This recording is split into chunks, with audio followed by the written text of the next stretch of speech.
আমি আশা কৰিছিলোঁ যেনেধৰণে ৰাইজে বিজেপিক প্ৰত্যাখ্যান কৰিবই লাগে, কাৰণ বিজেপিয়ে ৰাইজৰ মতৰ বিৰুদ্ধে কাম কৰি আছে, নিজৰ স্বাৰ্থ পূৰাবলৈ বিচাৰি আছিল। আৰু আজিৰ ফলাফলে আমাক যি ইংগিত দিছে সেই ইংগিততে আমি আগবাঢ়ি আছোঁ।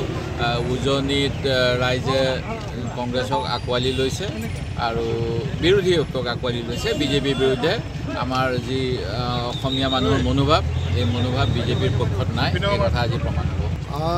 মই প্ৰথমতে দেৱপদ দাক আমাৰ আটাইতকৈ ছিনিয়ৰ MLA আৰু আটাইতকৈ ছিনিয়ৰ আমাৰ গোটেই যোৰহাট লোকসভা সমষ্টিৰ ছিনিয়ৰ মানে আমাৰ পলিটিচিয়ান ৰাজনীতিক দেৱপদ দাক প্ৰথমতে অভিনন্দন জনাইছোঁ।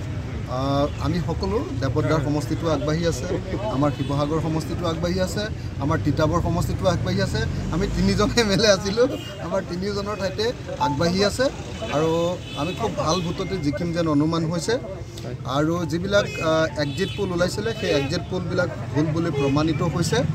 আৰু বিশেষভাৱে অসমৰ খিলঞ্জীয়া ৰাইজে, অসমৰ শিক্ষিত ৰাইজে, অসমৰ য়ং জেনেৰেশ্যনে আমাক সাংঘাতিক ধৰণে আঁকোৱালি লৈছে বিৰোধী ঐক্যমঞ্চ।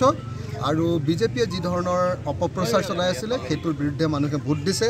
সৰ্বভাৰততো আপুনি এটা ডাঙৰ ৰেকৰ্ডটো হ'ল যে নৰেন্দ্ৰ মোদী, যাক লৈ তেওঁলোকে গোটেই ঢৌটো তুলি থাকে, নৰেন্দ্ৰ মোদী যেতিয়া দুটা ৰাউণ্ডলৈকে যেতিয়া আপোনাৰ পিছুৱাইছে, সেইটোৱে প্ৰমাণ কৰিছে যে এইবাৰ নৰেন্দ্ৰ মোদীৰ ঢৌ নহয়, নৰেন্দ্ৰ মোদীৰ বিৰোধী ঢৌ এইবাৰ দেশত আছে। আৰু সমগ্ৰ দেশত যি ধৰণে এতিয়া আমি আগবাঢ়ি গৈ আছোঁ, আশা কৰিছোঁ যে NDAৰ চৰকাৰ নহ'ব, আমাৰ ইণ্ডিয়াৰ চৰকাৰ হ'ব আৰু আমি দেশত গণতন্ত্ৰ ৰক্ষা কৰিব পাৰিম।